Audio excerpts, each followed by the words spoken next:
Possibly. Nope. I mean, we didn't talk earlier, did we? And I said something wrong? No? You have bad-mouthed off mic, the stuff that I have recorded, and I save it. But I've got a lot of Martin bad-mouthing various people.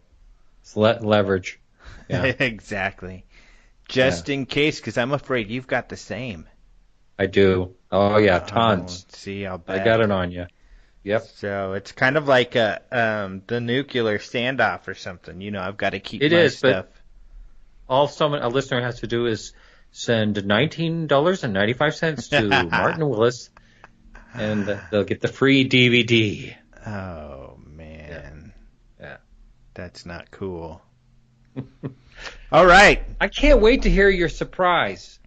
My surprise? Oh, yeah. My guest. Okay, you want to guess? Guess the guest.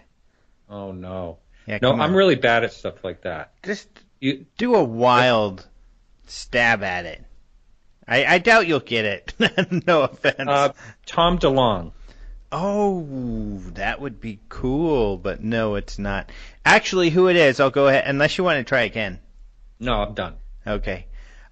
It's actually Robert Powell, MUFON's Director of Research. You may be thinking, But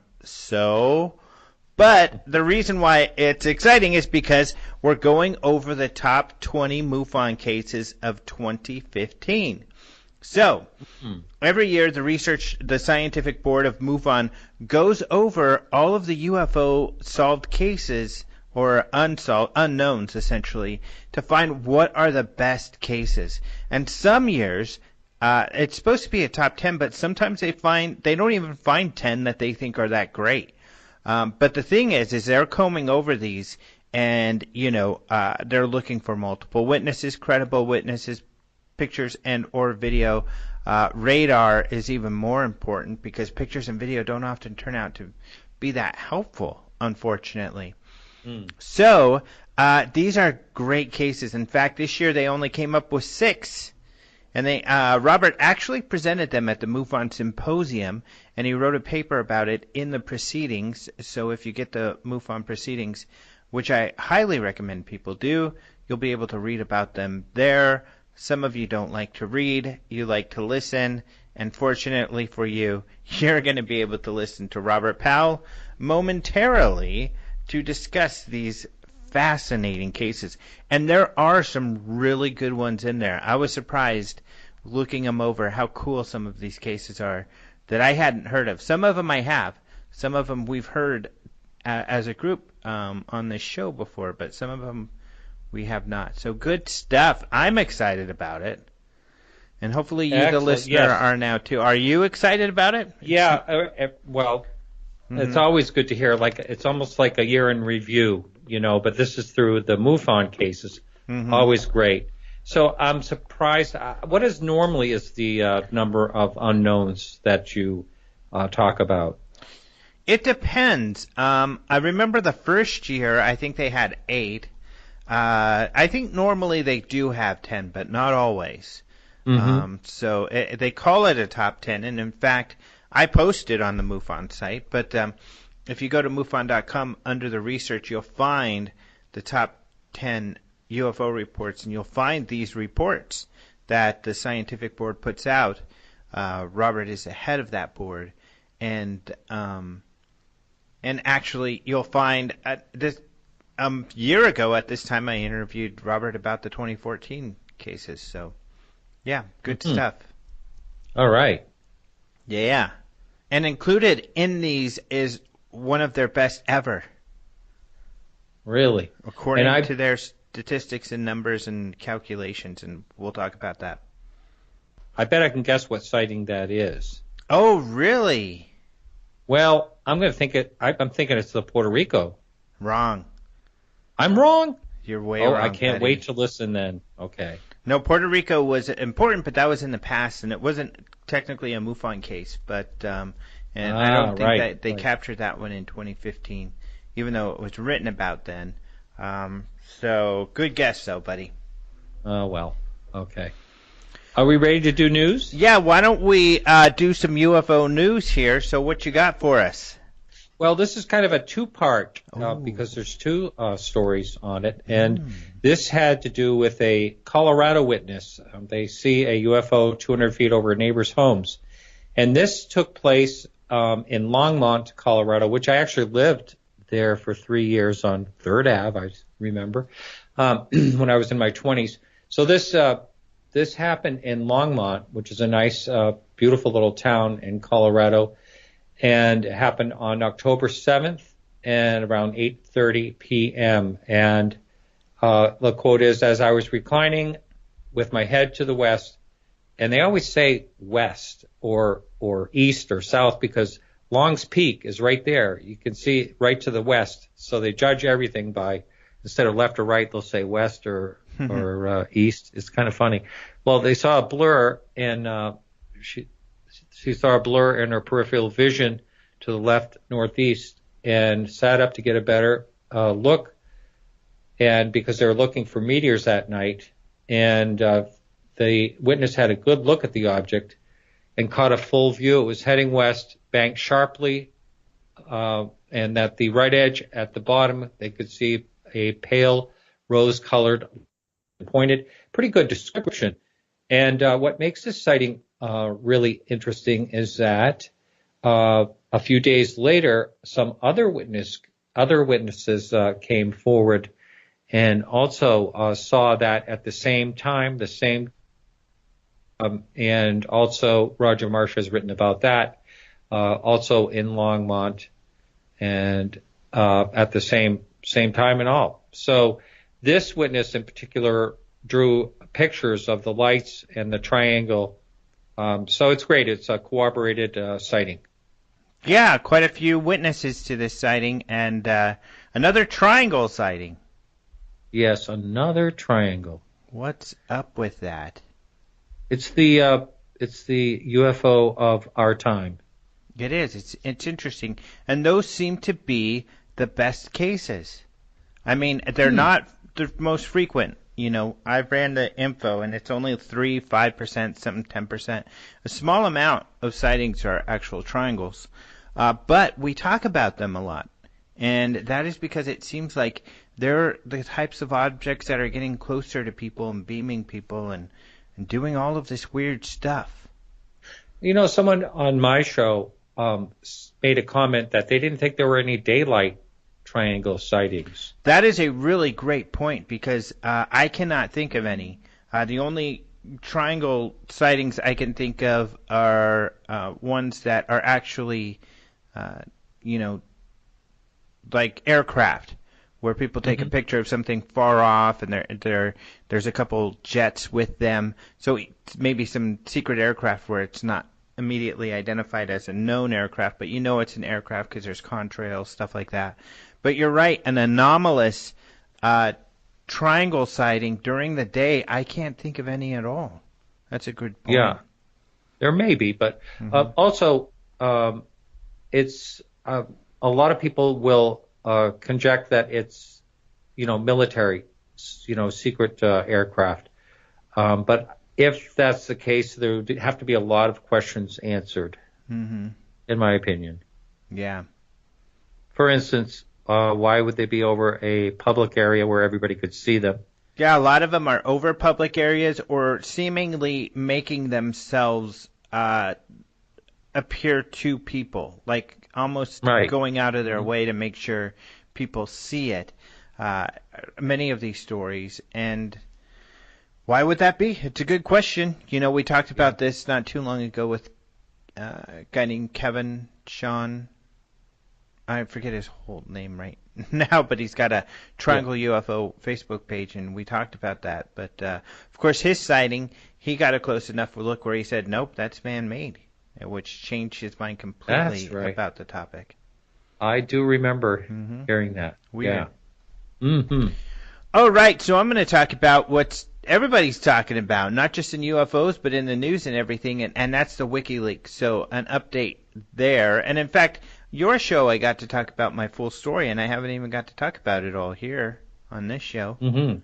So there's more and more coming out, and we do have an update, a story that gives all of the WikiLeaks. That one's just simply called Hillary's Campaign Managers Leaked UFO Emails. And we are updating that one regular. And that one kind of is an overview of all the UFO-related ones. I need to update it still from some new stuff in the last couple days as these emails continue to come out. So Hillary's campaign manager, John Podesta, who's been into UFOs, we've talked a lot about him. His emails have been hacked. WikiLeaks has been sending them out. Some people argued, because I said on your show how, they found out the Russians did it. Law enforcement did say the Russians did it. So it's admittedly, sometimes they're wrong, but it seems like from what we can gather, they've been feeling like this for a long time, and they only recently kind of came out about it because of the evidence they feel they have, not all of which they've shared. But they wanted to be very careful before implicating Russia, I believe, it seems. So Podesta's upset about all of this, and because although, but we're more interested in the UFO stuff. Now, there is an update. One of the things that is in there is Edgar Mitchell, who's really into some kind of weird stuff with UFOs, consciousness and disclosure and aliens, and he, Podesta received an email on behalf of Edgar Mitchell from a lady named Terry Mansfield and her people, and they're into like a religious aspect, so that the aliens, they believe they're communicating, getting messages from them, and they believe in God, and they're trying to help us connect to God or something like that. And she says she has some contact that knows about UFOs at the Vatican or something like this. But anyway, she's emailed some stuff to Podesta, allegedly on behalf of Edgar Mitchell. We've heard from a few friends, people who know her, who say, yeah, they really were on behalf of Edgar Mitchell. And they very well could have been. But the question is, we already talked about that, is it seems like Podesta really wasn't paying much attention. But now that more have come out, it shows that Podesta actually was willing to meet. He even sent an email saying, here's some times I'm available. Let's find out if these times work. I guess it really? Wow. Yeah, so he was willing to talk to him. And I guess why not? Why not talk to a former astronaut? Great. So they never did connect, though. So they were never able to connect and talk. However, what's more exciting is Tom DeLonge. Tom DeLonge interviewed Podesta back in July. We know this because he posted this on Facebook, that he interviewed Podesta when he's trying to do some sort of documentary on UFOs. Well, some information of Tom and emailing Podesta to meet more. So he emailed and said, I want to meet with you and Steven Spielberg and a couple other important people. He emailed a few times. We don't know if any of those meetings came about. However, one very important meeting we do know came about, because John Podesta sent out an email to Tom DeLonge and a couple other people to join a Google Hangout. And this Google Hangout was going to be with Michael Carey, who was someone apparently working with Tom DeLonge. In fact, he did an Amazon review of Tom DeLonge's book. So it seems like they've been in contact. This guy is really interesting. He is retired, and he was a special assistant to the commander of Air Force Space Command.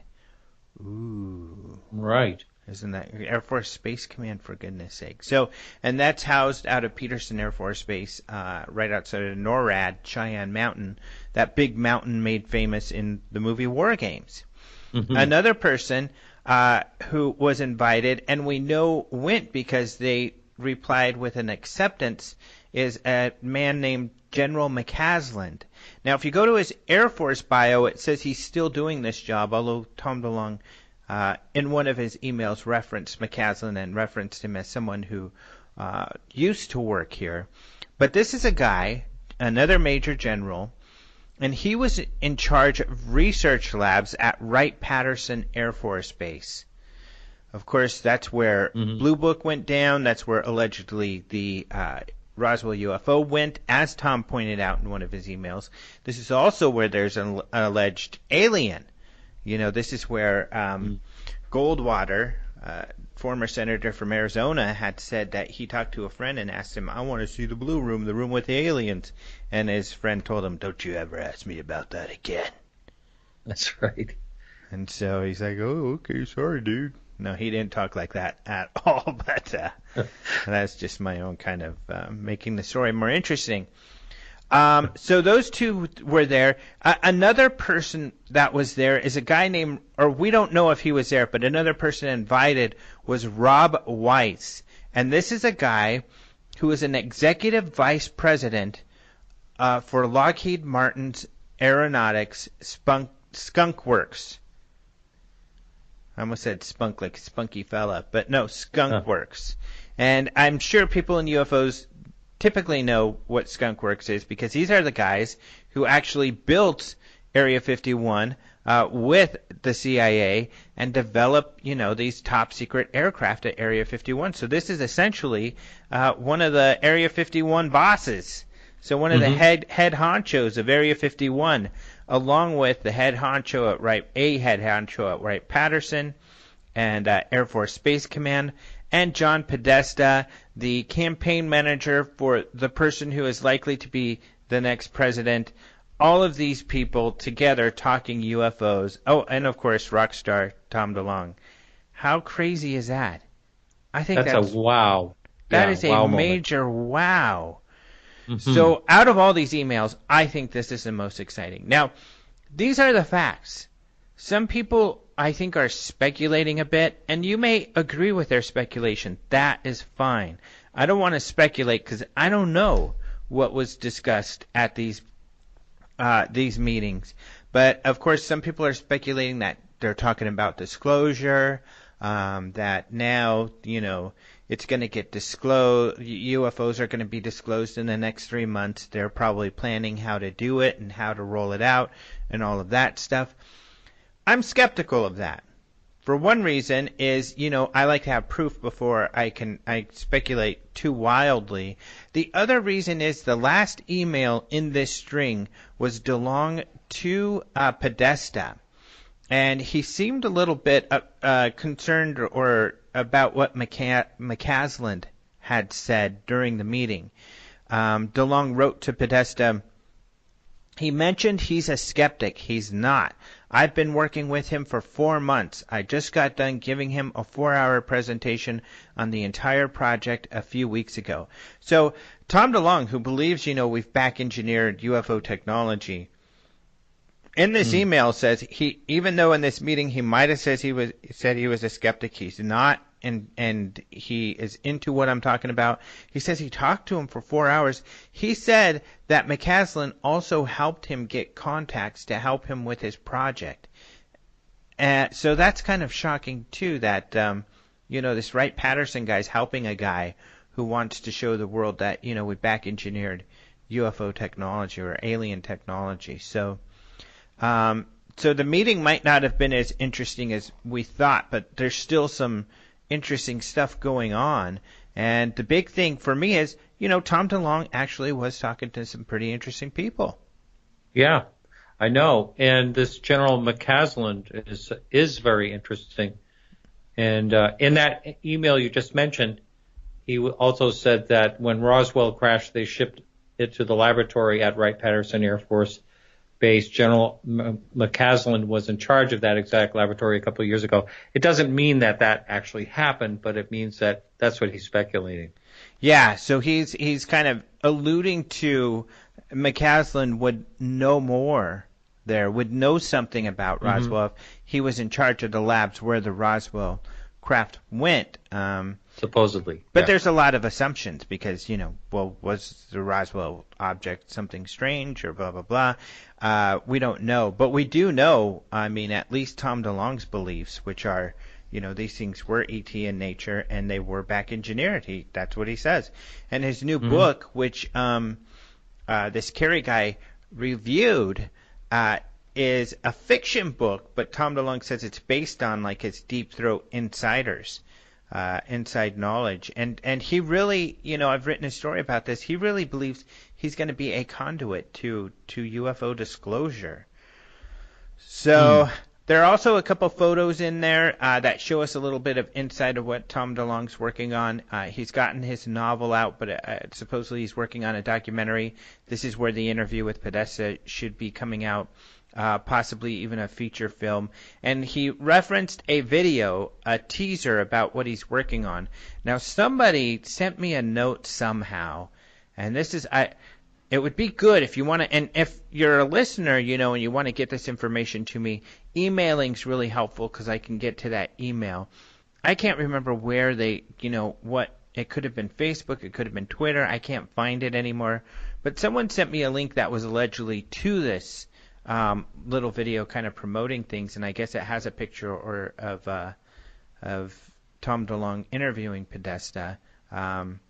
I have one in my story that Tom DeLonge had put out on his Facebook, but I guess there's some more, like a little piece of the video or something. I haven't seen that video yet. When I do see that, I'll embed that in the story, assuming there's no copyright issue or anything like that with it. But yeah, pretty interesting stuff. There are some more WikiLeaks. Nothing terribly interesting. Leslie Kane's name has come up in her conversations with Podesta. I have talked to her a bit, but she doesn't really want to talk about it. She's, like Podesta, is upset. She feels this is a major invasion of privacy, and she doesn't think it's right, understandably so. So just so you know, if she doesn't really want to talk about it, maybe in the future she will, but at least it indicates, yeah, she definitely, as she said in the past, was very close to Podesta, and they did talk on these items. Of course, Podesta did a foreword to her book, so right. That's pretty cool. Yeah. Now, I wonder when Tom DeLonge is planning on releasing this film and how he's planning on releasing it. And wouldn't that be something if he would do it at the UFO Congress in February? That would be really cool. I don't know. I'll reach out again. I do have at least a few mutual friends, actually. He did come to the Congress a couple years ago to see... George Knapp? He did come to the Congress a couple years ago to see... no, not George Knapp. But yeah, actually, yes, George Knapp and Bob Lazar. And he hung out with them for a while. But...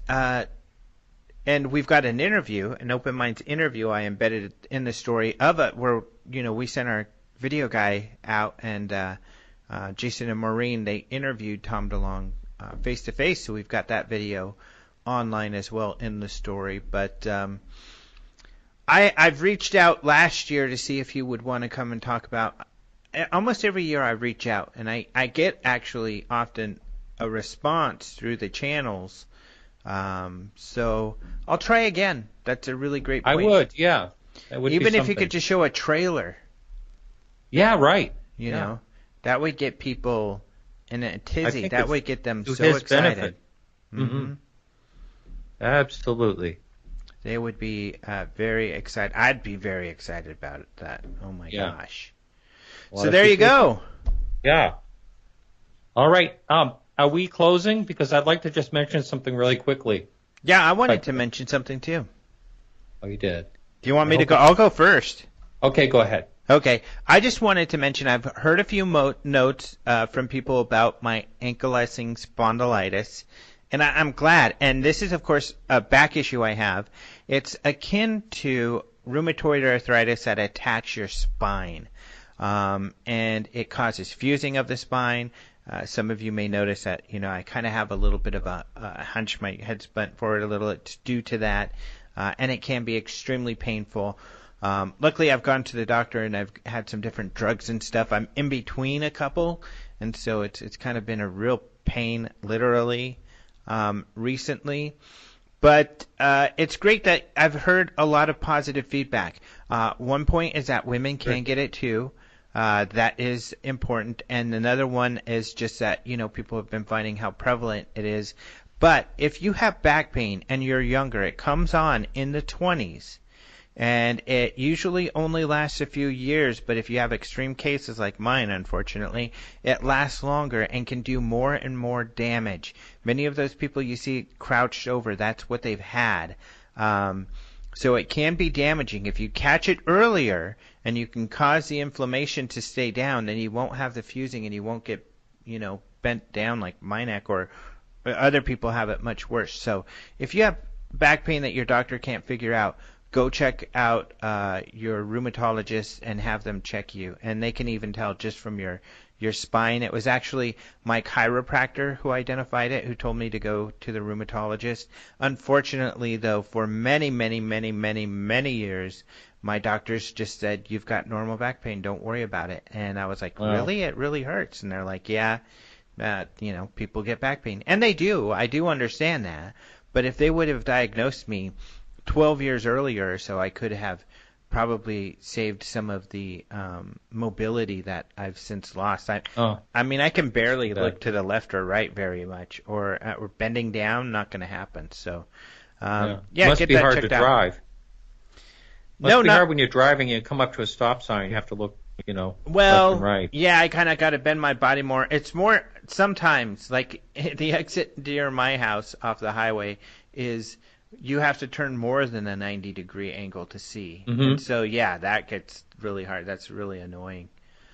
Yeah, my grandmother used to get stuck in the garage because she couldn't turn she used to wedge her car in the garage, and my uncle would have to run and move it for her because she couldn't turn. Oh, really? She couldn't turn her head. Oh, wow. Arthritis. But that's a good message you're getting out there, and, I hope you can get these treatments done. You'll get some relief from that. I would love for people to know about it, because who knew? I didn't know this would happen, and or that this thing existed. So I want people to know and get it checked out. Yeah, that's a good message. So my thing that I wanted to talk about real quickly is that the new Hubble discovery that there's about 20 times more galaxies out there in our universe than first expected.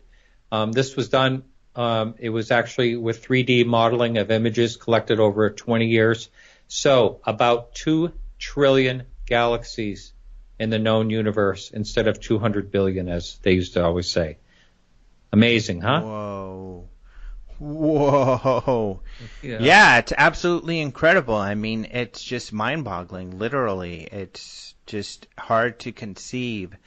But out of that 2 trillion, that's the thing, is there is not most likely not only extraterrestrial civilizations out there or other life, but there could be other life even at the same stage we're on somewhere. And it'd be great if at least somehow, to get some insight about how they're surviving or how they're making it. Because, especially the Russian relations breaking down and nukes and all the kind of willy-nilly references to nukes we've had lately, it can be pretty scary.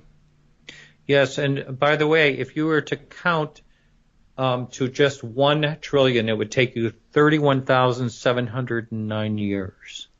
To count to 1 trillion? Mm-hmm. Wow. Better start counting. Okay, let's try it. 1, 2. I'll talk to you next week. Yeah. We'll see what number you're on. I know. Won't be too far. No, I'm not going to do that. Counting is no fun. All right. Well, thank you very much. Anything else? That's it for me today. Well, thank you very much, Mr. Martin Willis, for joining us once again, and we'll talk to you next week. Great. Thanks a lot.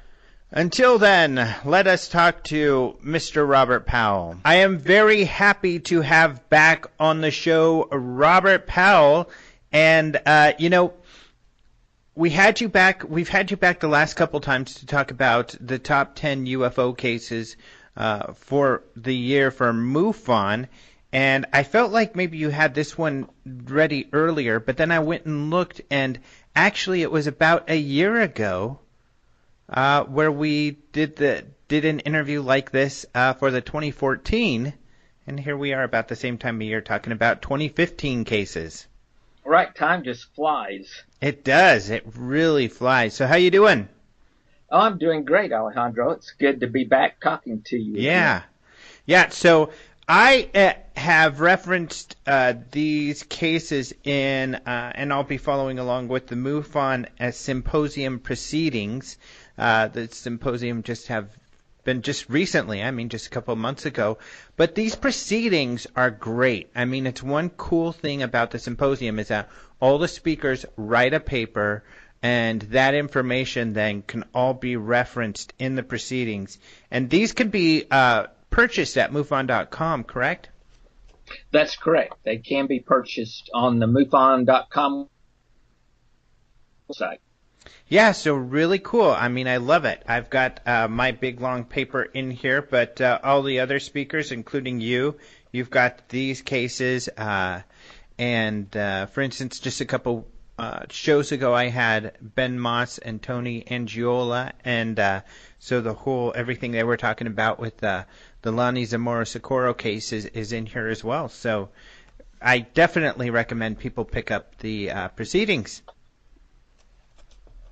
Yeah, absolutely. I think they'll get a lot out of it. Mm-hmm. But we shall proceed. So this is fun. This is an interesting one, too. I'm excited to talk to you about these cases. As your job as a director of research on MUFON and part of the Scientific Review Board, you all review the cases for the last year and go over the best cases. So that's what we'll be talking about. And one of the things that you do is kind of an executive summary as well. And I was looking that over. I guess this isn't in the proceedings, but I saw this earlier.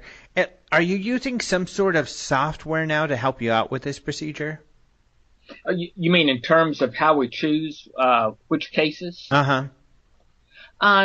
We use Excel, so I don't guess I could quite call that a software. But I use Excel spreadsheets to kind of lay out the cases. A reference to something called Trendicity or something like that? Oh, Trendicity, yes. Yeah. Okay, so Trendicity, I can tell you a little bit about that. It's kind of interesting. We had a guy by the name of Rob Downing out of California. He's a software professor. And he called with some software that basically goes out into the internet and it searches for keywords. So, for example, if you were looking for something interesting about the Lonnie Zamora case, his software would go out and look at every time the word, Zamora or, any keywords you identify show up on the internet. So, he was kind of seeing if we would be interested in that. So when I talked to Rob, I said, what would be more interesting for me is to actually take your software and rather than looking at the internet, point it towards the MUFON database of cases. And so what I did is I spent about 1 year with him working on a lexicon. A lexicon is basically a dictionary of words. And what you do is you rate words from +10 to -10. You give them values. This is very similar to what, for example, the NSA or the CIA may do with your Facebook accounts or other things that supposedly they should not be looking at, but they will look for keywords. So, for example, if they see the word bomb and the word explosive and the algorithm increases the likelihood that they should take a look at your information. So it's the same type of concept, except we take this lexicon and develop it to look for strong UFO cases. Okay, interesting. And so you worked on that, and is it finished or still in progress? It's completed. So the system's ready to go. And right now we're at a point where we were just trying to convince other individuals within MUFON that this is the way to go in terms of identifying the cases that are the strongest cases that are submitted to MUFON. Ah, how cool. Well, that sounds interesting. And what sort of things are you looking at? Like number of witnesses, maybe, how close the objects are, things like that? Right. We look, the software actually looks at number of witnesses, and then it looks at keywords that the witness uses in his report. So basically, words that are descriptive and are analytical, those type words get plus points. Words that are emotional and prejudicial, those words get minus points. Oh, interesting. You know what this reminds me of? It's something I've seen recently that you've probably seen, because we both do some real estate on the side, and sometimes these reports will come out on what terms to use to help you sell your homes more quickly. And what's funny is it's based solely off of numbers, not logic, not like, you can understand why the behavior is the way it is, but that it is the way it is. Exactly. Yeah, it's basically what you're saying. It's the same type of concept, just used on UFO reports. Wow. I mean, you've read, hundreds and hundreds of different UFO reports, right? And I'm sure as you read the witness's description, within the first paragraph, you probably have a pretty good idea of whether this is going to be a good case or a bad case or maybe something in between. And that's basically what the software algorithm does. Oh, that's really interesting. Yeah, in fact, it reminds me too of, just thinking about this at the end of the year. Often, we do a podcast, usually with Lee Spiegel, and we talk about kind of the top stories of the year. Not always necessarily the best cases, but also the culturally significant cases, or what have you. But it's kind of something we do already in our brains, and that you guys do here with your review board. But one thing that's going to be interesting, I think, with this year's cases or the 2015 cases that we're talking about here, is the ones that may end up being in our top 10 at the end of the year, because some of these are really interesting cases. Moving on, though, the other thing that's really interesting here is the analysis that you did on the number of sightings. So at least since 2008, this was kind of a record year for the number of sightings, 2015. Right. We had a large number of sightings this year. But the interesting thing is, once we complete the analysis of these, 6,000 to 7,000 sightings, we boil it down to, this year we actually only had six cases that made our, what we call, quote, the top 10. But, that number can fluctuate around the number 10. And this year, we only had 6 cases that actually made the cut. Right. So not too many. And it looked like, you were kind of crediting the increase of sightings this year to the Hangar 1 television show, in 2015, really, the Hangar 1 television show, which makes sense. It's focused on MUFON, brings a lot more attention to MUFON. However, it seems like for you all, this kind of highlighted how unusual the large number of sightings in 2012 was prior to the television show. And there was a statement in that summary that I thought was a pretty strong statement, really, especially knowing you all and how careful you are about how you look at this information, that it led you all to kind of believe that perhaps 2012 there was just an increase in sightings overall, perhaps. Right. When I went through the numbers, and I noticed this last year and then this year, when we did the 2015 numbers, it only strengthened that view, which is that 2012 was probably our best year in the last, let's say, 8 years in terms of the number of reports and sightings. Even though the number wasn't as large. Which indicates a possibility that there were more genuine UFOs over the country in 2012. Right, exactly. That is correct. Because actually in the year 2012, if you look just at number of when the sightings occur, right, and not when the sightings are submitted, but when they occur, so far the year 2012 has had the highest number of sightings, despite the fact that the years 2014 and 15, in my opinion, received a little boost because of Hangar 1. Mm-hmm. That is interesting. It's almost like they heard the rumors that we were all ending or so it's going to blow up or something in 2012. They came to check it out and went home when nothing happened, I guess. Yeah, and you know, I do recall in 2012 that was the first year we began our top 10 reports, and we had definitely had 10 strong cases that year. Mm-hmm. I wonder if it has to do with just the number of media stories about UFOs and things because of the 2012 issue. Well, I can't think of anything specific that happened in 2012 that drove the numbers up. I can think of something for 2014 and 15, right, which was Hangar 1. Right. But even with Hangar 1, it did not drive the numbers up sufficiently to exceed what happened in 2012. Right.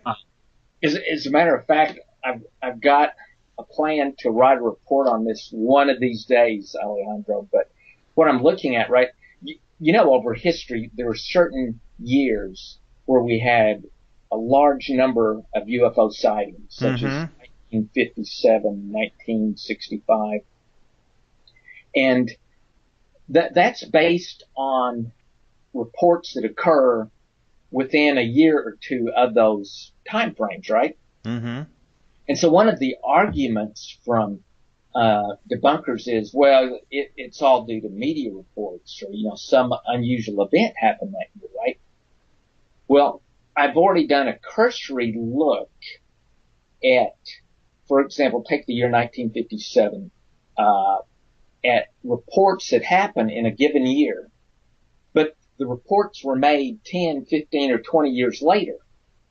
Well, if you look at reports that came in later, those years are still peak years, right? So if it's the media, those should no longer be peak years when you're looking at reports that are put in 10 and 15 years after these events occur. Right. That would be a really interesting study, and it's going to take me a while to write it because I have to do it properly, and so that statistically it makes sense. Yeah, that's the hard thing, is the time it takes to do any of this, which reminds me of another point in your summary, which is that you all have a deficit when it comes to investigators. You need investigators because more and more reports are being left without getting investigated. Right, that's always a problem, and we need more investigators, and we need good quality investigators that know how to write a report and know how to do an investigation based on skills they may have learned either in college or in a previous job. Yep. So, and I was thinking of making fun of kind of the people who sit at their computers looking at UFO stuff all day. But, a more productive thing than looking at the UFO stuff all day is to kind of get out there and do some investigations, because that was me. I mean, I was in a hole reading all the books, looking online, and finally I decided, well, I need to hit the ground. I need to hit the streets, and started becoming an investigator way back when for MUFON, and it's beneficial. You learn so much by talking to people. Oh, absolutely. And if you look at a lot of the debunkers that exist online that are they troll the internet, and basically they've never, I don't know of any debunkers who actually have gone out and done, for example, 100 investigations and talked to individuals. They just look at whatever us or someone else puts online, and then they try to draw a conclusion, and they've never actually physically gone out and done an investigation. Right. And I think that's you really get a larger impact when it comes to anecdotal information when you go talk to witnesses. Everybody's all about pictures and videos these days, which often don't offer up a whole lot more data than we had in the first place. And it just highlights, at least when you really, if you're skeptical even, the importance of that anecdotal evidence, because a lot of times these people are very intelligent, very capable, and they really are describing something very odd. Exactly. And, some people go, well, I need to see a picture. Well, the reality of the situation is, if someone just gives me a picture of a UFO and says, here's a picture, well, that really means not a lot unless I've got a witness who can describe what occurred and give background on the picture that's been provided. Mm-hmm. Otherwise, it's just a photo without any information really to put with, to create an actual story of what occurred. Mm-hmm. And a lot of these cases that we'll go over here are anecdotal, but some aren't, and some of these, they're all really interesting cases. So I guess let's start going over those. And I'm just going to go in order. I know it'll probably make you have to shuffle through all your files, unfortunately. But would it be easier for you if you just take the lead and go through them?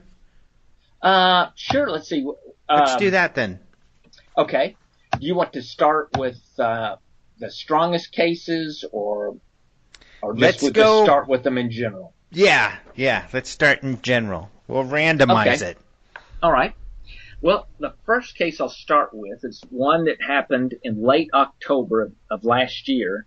It was in a city called Dunwoody, Georgia, which is actually, and this means more to your listeners probably, that's a suburb of Atlanta, Georgia. It's 7:20 p.m. at night. There's 3 adult witnesses and 2 teenagers. They're in 2 different cars, and they're basically driving in the suburbs just outside of the loop that goes around Atlanta when they see what initially they think are fireballs or some type of meteoric activity. Well, what made them decide that these weren't just fireballs is how slow the fireball was moving. And as they continued to drive and watch this fireball, they noticed that it came to a standstill, and then they saw what looked like a triangular object basically kind of take form out of this fireball that they had seen. And so that's what was really interesting about this particular case. So we've got multiple witnesses, which was a big plus for the case, and we've got strangeness. By strangeness, I mean it's not what you would expect someone to report. Mm-hmm. So that makes it less likely it's a hoax when there's some unique characteristic noted in the case. Well, then the next thing that we were able to determine in this case is the investigator, which was Howard, out of who's also the state director in the state of Georgia. He investigated this case himself, and so Ralph, as part of his investigation, went to try to figure out, could this be meteorite? So he goes to the AMS meteorite site. And sure enough, at the same time and date that the MUFON witnesses reported this, he found, I believe it was 4 other witnesses that had reported into the AMS database. And some of the comments that those witnesses made, and these are people who, that's what they do for their hobby, is they basically go look for meteorites. One comment was, this was far slower than any meteor I have ever seen before. And another one wrote, there were two fireballs with glowing trails like something breaking apart. And then the really interesting one wrote, there are two fireballs. And then in parentheses, I have a video, and it looks like something black came out of the second fireball before it disappeared. Wow. And Rouse tried to get the video from this other witness, and so far has not had success with that. So this case became more valuable after we obtained these statements from the AMS observers, because it established that there was definitely an object, and we did some triangulation of where the object was, and it had to be fairly close to the Atlanta, Georgia area, someplace within 50 miles of that location or closer. That is pretty wild. I mean, that report of something black coming out of it, that is really strange, especially, a third-party website, the AMS website. That's pretty cool. And they also, the witness described something weird, like a purplish, like swirl under the black triangle. Right. As the black triangle formed, there was a purplish swirl, and there was a light that seemed to just kind of rotate around the back end of this object as it was sitting there up in the sky. Mm-hmm. So this is a pretty unique one. I mean, I can't recall a similar sighting I've read about. Can you? No, I can't. And that's the other strength to this case is, other than to try to say this was some type of meteor, which coming to a standstill kind of makes it difficult to argue this was a meteor. Mm-hmm. And it's going very slow to start with. Mm-hmm. It's not something we can easily explain. So that's why this one made our list of top cases for 2015. Yeah, that's a weird one. All right, what's next? Well, the next case, we will go across the pond, as the Brits like to say, and go to Yorkshire, England. And this is actually an older case. It was submitted in 2015, but the case actually occurred in mid-October of 1996. What made this case strong was the witness was a former policeman. And so he basically waited until he retired to report this particular case. But it was clear that the case really had cemented itself in his mind, because this guy wrote 3 or 4 pages on exactly what transpired. Wow. On this day. He was out doing normal patrol. He was in an area that was very close to I don't think you'd call it a national park, but a large park area in just west of Sheffield, England. This witness, he had been on the police force for 20 years. He was out basically looking for an suspicious individual who he'd seen going through the neighborhoods, and he wanted to make sure this guy, wasn't up to anything harmful. But as he was out doing this, he observes this light in the sky. At first he thought maybe it was a white searchlight. And so it's about 1,000 yards from him, so, roughly half a mile. And he gets on his radio and he asks, is there any traffic accidents in the area? And, do we have helicopters investigating a traffic accident? So the response comes back, no, there's no traffic, accident. We do not have any helicopters in the sky. And so right as he's, talking, that light beam just goes out. And this is the weird thing, is all of a sudden this officer says he sees this vast size of a dark object just suddenly move quickly towards him in a straight line. And the officer said, he says, this sounds crazy, but it's almost like this happened as soon as I radioed in to check on, were there any helicopters in the area? This dark object comes right on top of his vehicle. And at the time, there was no lighting on the object until suddenly it illuminates his vehicle with a neon blue light. And of course the officers, he's quite scared at the time. And he stays in his vehicle. He does not get out, until the light turns off. Now once that, light goes out, he exits his vehicle and he sees this huge triangular object, moving away from his vehicle. What makes this case interesting is a lot of stuff. Yeah. Is that basically, the object's so close to him, right? And his description is so kind of in his face that this is one of those cases, either it happened or this officer's making it up. Mm-hmm. It's hard to say he misidentified something. Yeah. This is that, and the thing is this is a story we have heard before, quite a bit even. It was even portrayed in Close Encounters, where of these craft, beaming people or beaming lights onto vehicles. It's kind of a common occurrence. I'm sure you've heard. You've been at the Congress and probably heard him say it live. But Lee Spiegel has had his own experience similar to this. But so have many people I've interviewed. So that lends credibility to this case.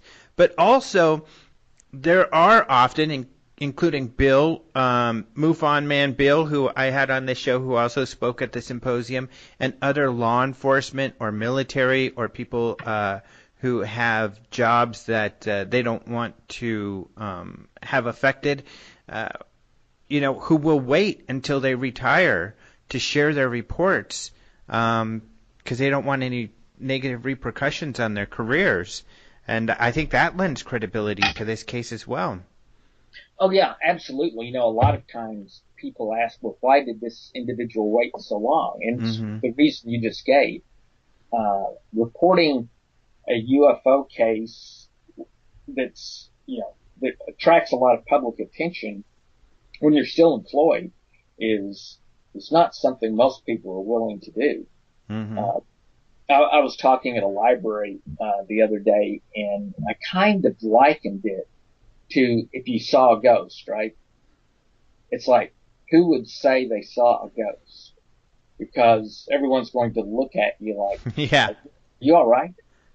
and that's almost the way it's become with UFOs. The topic's been marginalized so much by the media, with the craziness the media comes up with, that it's almost like saying you saw a ghost. Mm-hmm. And this person is not alone. And this is another triangle case. And I know there's a couple more I think we're going to be going over here, but it's just interesting. Here's 2 already out of 6 that are these triangular objects. Now, looking at your numbers, triangles are only a fairly small percentage of what's reported, yet those cases often are some of the most extraordinary cases.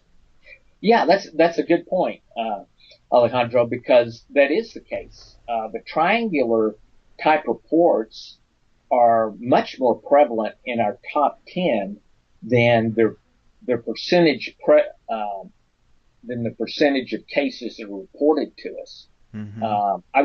I could get the actual number, but it's somewhere, I would say, in the neighborhood of 10 to 15%, more like 10% of cases are triangle cases. Yet they make up probably 30 to 50% of our top cases. Mm-hmm. Which is also true of the people I talk to or interview, or some of the shocking cases like Lee's or others. Yeah, these triangular cases. It's such a fascinating phenomena. And I know many people will think, oh, it's just the TR3B. But, I personally do not believe there is a TR3B. Now, there could be some sort of, and there are. We do read stories about triangular-shaped craft that are advanced craft. Just that particular moniker doesn't appear to be that. But there are advanced craft that are triangular in shape that we probably don't know about, but and that's the age-old argument.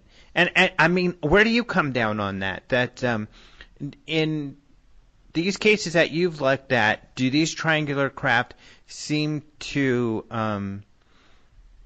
all or maybe in part demonstrate technology that we may have, or do you feel that some of them demonstrate technology that we certainly do not? Well, a percentage of the triangle cases reported to us clearly are, like the B-2 or the RB-117 jet fighter, the triangular cases. But normally those they're an object at a distance. Mm-hmm. Often there's a small amount of noise with them. I've seen the B-2 or heard it over a military operating area before, and it's not silent. Yeah. I mean, it's much more quiet than a regular jet. But the thing that differentiates those type of triangular reports and the type that are very interesting and make the top group is usually it's a report of a large triangular object. By large, I mean it's 100 feet or larger. There's usually a significant thickness to the object.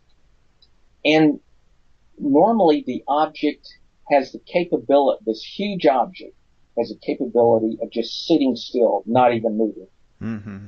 And like on our science review board, like one of the members on our board worked for Lockheed, his degrees in physics, and we've got other guys, all of them are have science backgrounds, so we all realize that the military's 20 years ahead of what our current technologies are that we have. But these are technologies that are much beyond 20 years ahead of us because we do not have a technology that can take a large craft, such as a Boeing 747, and let it just sit without moving. Mm-hmm. Now you can do that, right? For example, the F-35 can do it using reverse thrusters and using a huge amount of fuel. I mean, it's not going to sit there for very long before it runs out of fuel. And same thing with the Harrier jets. But what goes with those is a lot of noise. Mm-hmm. When you've got a jet like that that's just trying to sit still by using its thrusters. But in the case of these triangular craft, there's no noise. And it's huge, and it's just sitting there. I mean, it would have to be, you would have to say, oh, this must be some type of dirigible that's just sitting there. But the problem with that is they sit there just for a period of time, and then they take off at a high rate of speed. Mm-hmm. So this is just something that it's too far advanced for one to consider it some type of terrestrial aircraft. Mm-hmm. What a great case. This is such a cool case, and these triangles are so odd, so strange. All right, the next one. Okay, so the next case is out of Utah. This happened on January 14th of this year, and it started when a ham radio operator sent in a report to MUFON, basically of a case he heard over his ham radio. Well, if that had been all that was done, this case wouldn't have gotten very far. But the field investigators on this case, and there were several of them. There was Erica Lutz, who's the state director in Utah, and Jeff Cox, and then William Puckett, who helped them with the radar data. What made this case unique is they sent out Freedom of Information requests to the FAA, and they obtained the voice transcripts of this American airline pilot talking about this unknown object. So we had the proof that what the ham operator heard was correct. And then William obtained radar data, and his radar data showed an unknown object in the same direction as the American airline pilot said he saw this unknown, and at the same time that it was reported. So now you have too much coincidence that you have radar data that's coinciding with when a pilot says he sees an unknown object off his 2 o'clock from his aircraft. Mm-hmm. Yeah, so that's what made this case interesting, is that we had radar data and pilot transcripts that supported what occurred. Yeah, I think this is a really interesting case. I had Erica on the show to talk about it. How did you all feel? One of the theories is that what the pilot saw was actually on the ground, possibly, people burning off their fields like they do. And it's also kind of on the highway, so it could have been something on the ground. Did you guys look at that, and how did you feel about that? Well, one thing the field investigators actually did is they drove out to the exact area. Mm-hmm. And they looked for any type of burn marks or any type of burning of vegetation, and nothing like that was seen. But probably what argues the most against that being anything occurring on the ground are the radar returns. Mm-hmm. Because the radar returns would not pick up something occurring on the ground. And the reason is the distance between where this happened and the radar, you have curvature of the earth. Mm-hmm. And so this is the same reason you hear the comment sometimes when the planes flew under radar. Well, that's because they flew so low that the radar could not detect them. Mm-hmm. And that's what the case was here. And then finally, to kind of really cement this, we took, or William Puckett took the work that he had done and submitted it to Martin Shaw, who's a retired air traffic controller in England. And Martin's very conservative on how he views radar data and UFOs. And he looked at it and he said that he could see no explanation that would indicate this was a local feature or that this was any type of radar ghost that was the radar was pinging off of, such as an inversion layer. Mm-hmm. Interesting. Yeah, and it's right where the pilots say it was.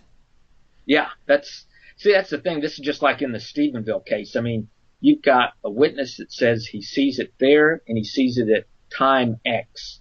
And then you get the radar data, and at time X, there is an object on the radar. So mm-hmm. that makes it very difficult to argue with that. Mm-hmm. Yeah, really interesting. And unfortunately, as far as I can remember, they have not been able to get a hold of the pilots. No, they've tried to do that, and they've had no success. And most pilots do not want to talk about UFOs. Mm-hmm. All right, the next one. Okay, this case occurred in the spring of 2015 on June 4th in Iowa, a town called Marengo, which probably doesn't mean too much to anyone. And the investigators were Beverly Trout and David Kreider. And this was a triangle case again. This is a little bit of a different type of triangle. It's not your typical in that the triangle had a bluish color, bluish-white lights on it. Usually with triangle cases, it's red lights. So this was a case where you have two adults, you got multiple witnesses, and they're driving home from, I believe they were at the movies, and these are, I think they were in their 50s. And as they're driving home, they see a bright light in front of them, and they're debating, what could this be? And, it's in the Northwest, so maybe it's a star Capella.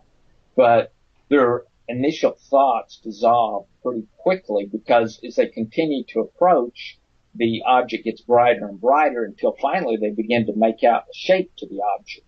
So now, the question, could this be a star, is gone because they get within 300 feet of the object. That's their best guess. And they see a crisscross pattern of bluish white lights along its sides. So again, we have a triangular object with a lot of thickness to it. And they describe the object beginning to slowly move away from them to the east, and then it suddenly accelerates, and within a matter of 2 seconds, it's moved miles and it's gone. Mm-hmm. So the strength in this case was we had multiple witnesses, and they came within a fairly close distance of this object. Mm-hmm. Yeah, this one's neat too because there's a artist rendering, so it really gives you a good feeling of how extraordinary it would have been to see these crisscrossing lights on this object. Right. Another cool one. So the next one. Okay, the next case is an interesting one out of New York, Montgomery, New York. This is up in the northern parts of New York. It's in a very rural area, and the two investigators were Sam Falvo and Joseph Flammer. This happened in the middle of August of last year. It's 9:00 in the evening, and you've got several witnesses to this. Basically, what's going on is there's a 17-year-old boy and his grandmother and her other daughter, and they're sitting out looking at what they call heat lightning that happens sometimes in the summertime.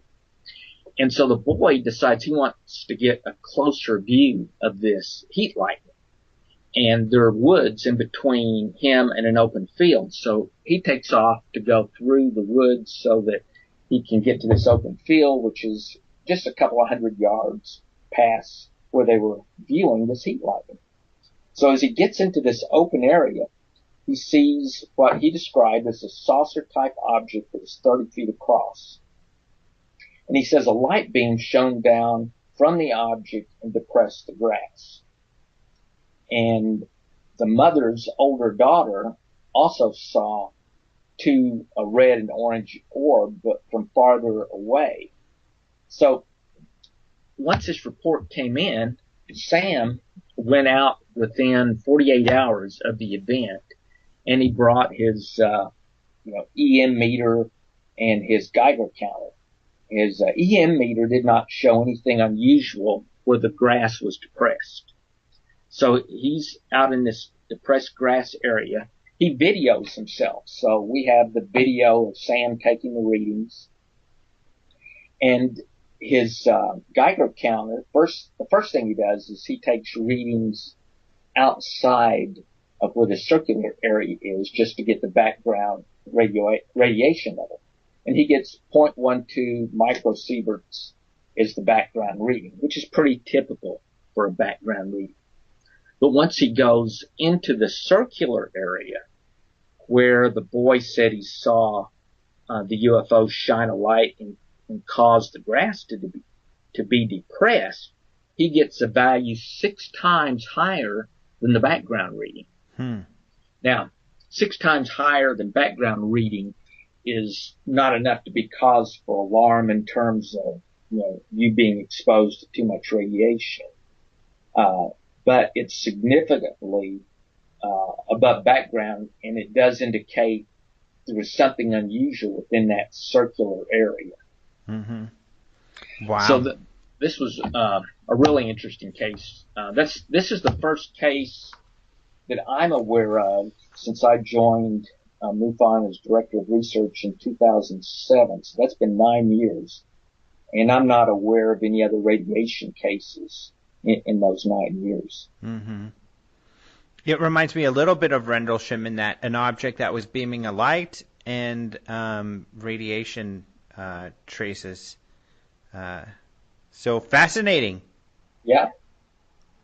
And the last one, which I know this one was featured because there's an incredible, animation or picture done for it, and it was in the journal a couple months ago, right? Right, that is correct. And the animation was actually done by the primary witness. Oh, wow. Of this case. The primary witness on this case is a scientist, so that adds a lot of credibility to a case.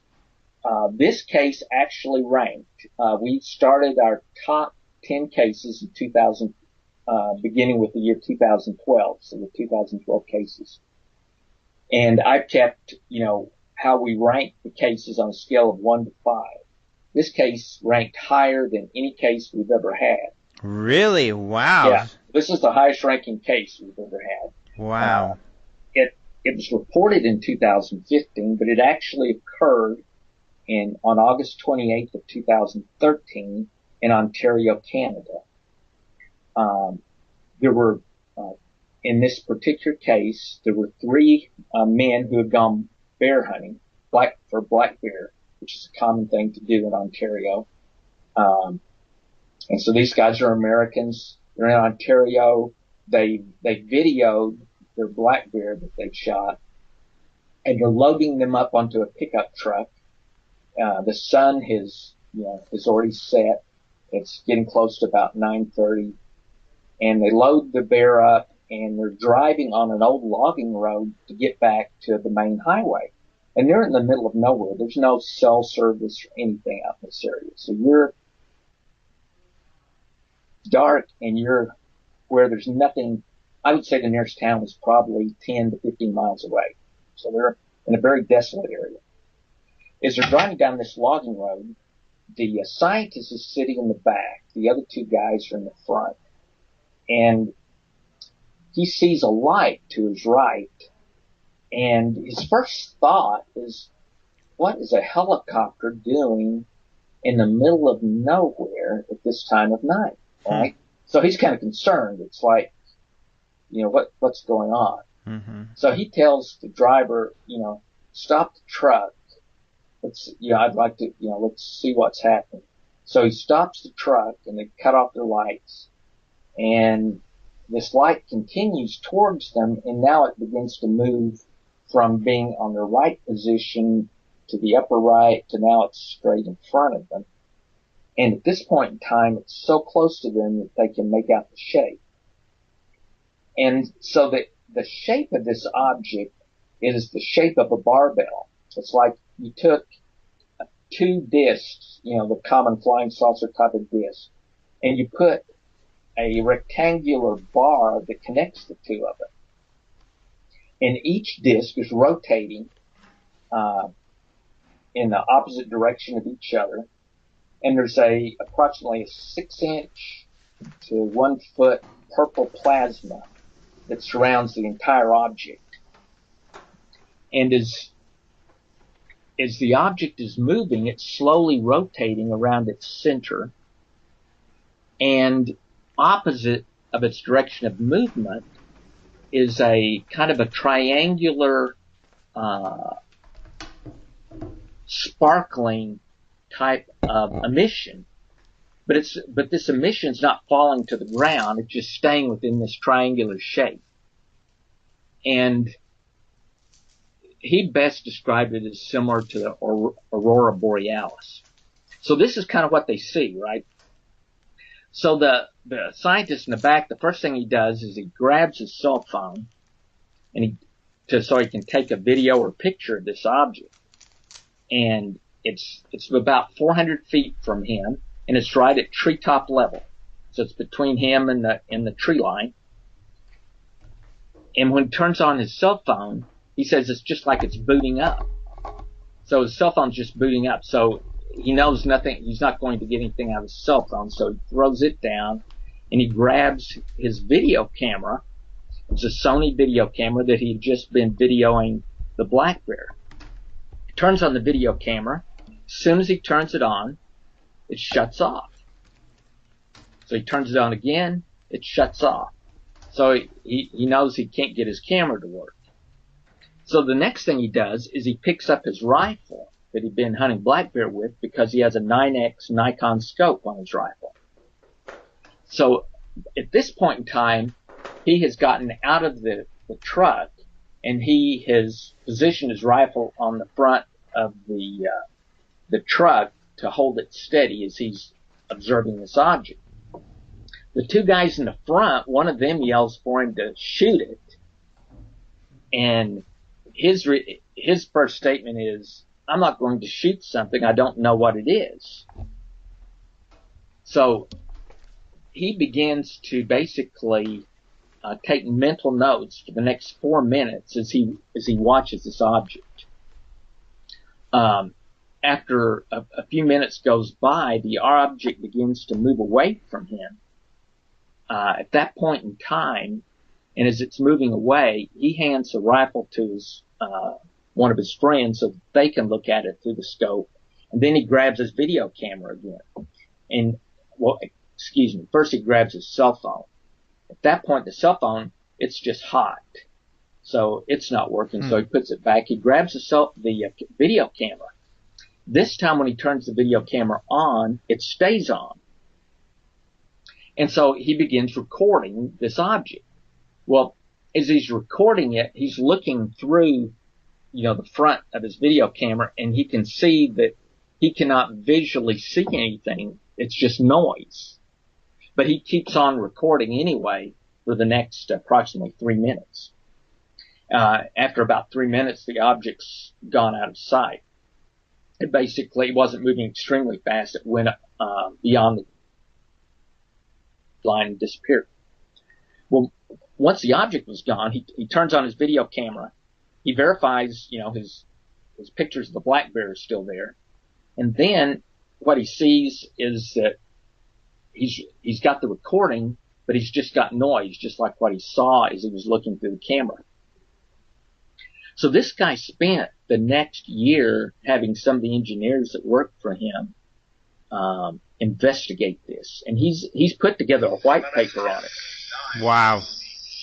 And in this white paper, he's removed a lot of the information, but he gave us a good portion of it. And the reason is because he wants to remain anonymous. Because, and myself and the other investigator, we verified who the witness is. We verified his credentials.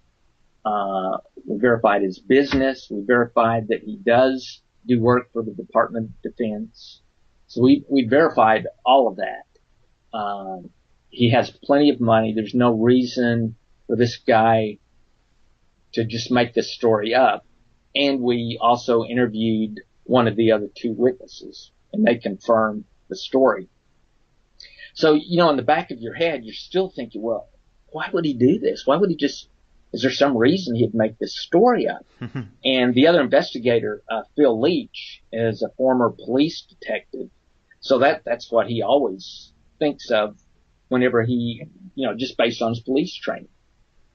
And neither one of us can see any reason why this guy would just want to make up this story. And we continued working with him. He's continued to do work trying to figure out as much as he can about the event using that 3-minute video that he still has. He has become, I don't know if obsessed is the right word, but he spends a lot of time trying to figure this out. Wow. And when I went to his business, his R&D facility, I sat there with him, and he hooked up his video camera, which he keeps locked up in a safe. He doesn't use his camera again. He keeps it just like it was. Wow. And we hooked it up to an oscilloscope. And the first thing he did is he just said, okay, here's what this, trying to video with the camera, just turning the camera on, not recording, but just showing what it was picking up in the room, on the oscilloscope. And so, you see the oscilloscope traces. And then he showed, what the camera picked up. Remember when he was hunting the black bear, it had begun getting dark. It wasn't totally dark, but it was dusk. And you lose color as you approach dusk, and your camera doesn't pick up color. And you can see that on the oscilloscope. You can see the oscilloscope has 3 basic screens on it. One's for red, blue, one's for green, and one's for contrast or brightness. And you could see that the 2 screens that pick up color had basically just become a flat line, more or less, while the one that picks up brightness was still active. So then we went to when he was videoing the object, and you had that noise. Well, the interesting thing here is on the 2 screens, that pick up color, they were flatlined, just like on the black bear photo. But the screen that was picking up brightness was picking up a signal that was coming in every 0.45 seconds. So I could see that on the video screen. So every 0.45 seconds, there was a pulse.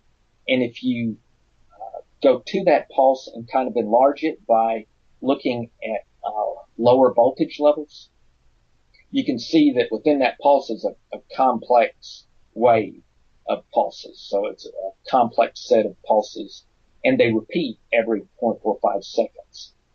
So as best as I can tell, this seems to be a very good case.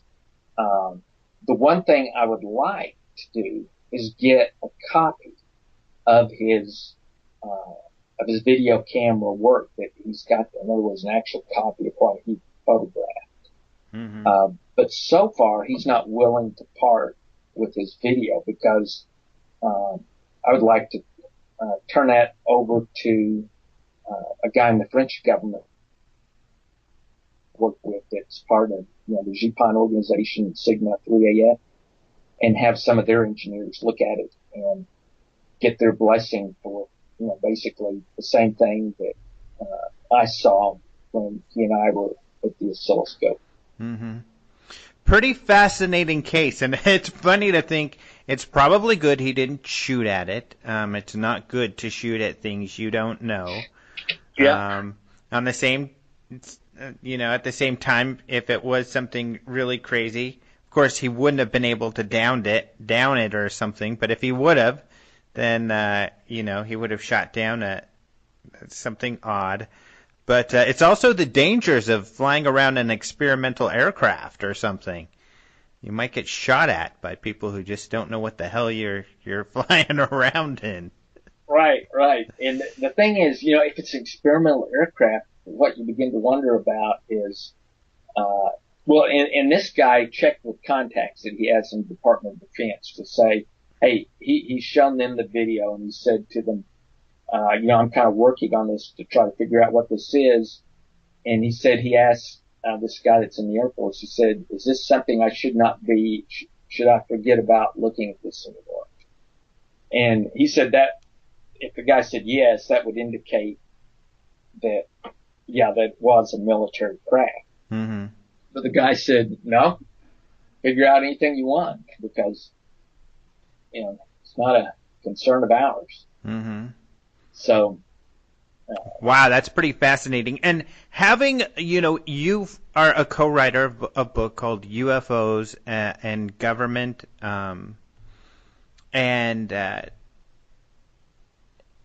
I mean, that kind of rings true to me and probably to you as well. When you ask someone, for instance, who works on secret projects, they either say, well, I can't comment at all, or they may say, yeah, this is something you should probably just let it go, meaning that it probably is ours.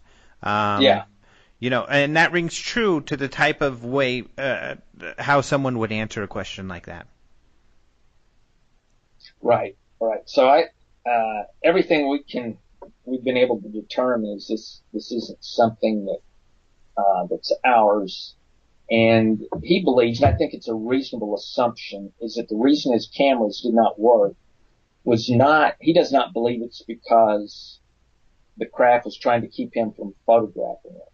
Mm-hmm. He believes that the EM field that was generated by the craft was so powerful that it basically shut down because it may have overloaded like a circuit. Mm-hmm. And so if the camera has a protection circuit, for example, where if the current goes too high, it shuts itself down so that you don't destroy your camera. Then that may be why his camera, shut off. Wow. And he believes and I think this is reasonable, what we're picking up on the oscilloscope is basically the EM pulses that were coming off of the object. Mm-hmm. So this is fascinating. It reminds me of some of the French cases, where they feel they've recorded EM effects on plants and such. And it's interesting because it lends to the small amount of evidence, but that is out there of physical trace evidence regarding these things, that there is some sort of EM, component to whatever technology this may be. Right. Yeah, there does seem to be, because that's exactly the French on 2 famous cases in France in the 1980s. Their scientists said the only thing they knew for certain was that there was some type of EM field, and they felt it was most likely in the microwave or radar range that caused the effects on the plants that they measured. Pretty incredible.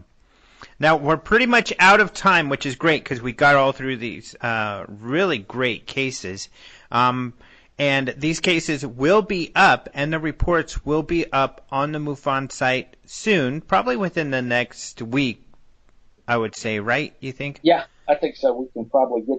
The only thing we have to do is just make sure we've removed all personal information regarding the witnesses in the pool. Mm-hmm. And I'll probably be the one posting that. People don't know. Another thing I do is some of the web stuff for MUFON. So we'll hopefully get that up in the next week. But before I let you go, I want to ask you one other question. Having written the book UFOs in Government, I know you read recently my story about the Tom DeLonge meeting with Podesta and these other, individuals, which is pretty extraordinary. I mean, Podesta, of course, would be the type of person who could get these people together, but pretty extraordinary that he got to do a Google Hangout meeting, which is kind of funny because in UFO research, especially some of the groups we work with, we use Google Hangout to meet as well. But what did you think of that? Well, I thought I read your article, Alejandro, and I thought that was right on. The key information in those WikiLeaks is not, the people who write Podesta, just like, because anyone, right? You or I can write him an email. It's going to show up.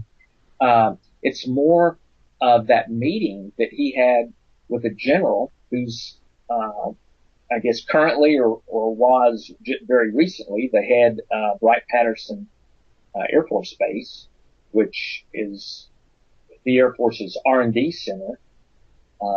And then a gentleman, I believe his last name was Weiss, who was the vice president of advanced development for Lockheed Aerospace. And for those guys to be interested in the UFO topic, to me, says a lot within itself. Mm-hmm.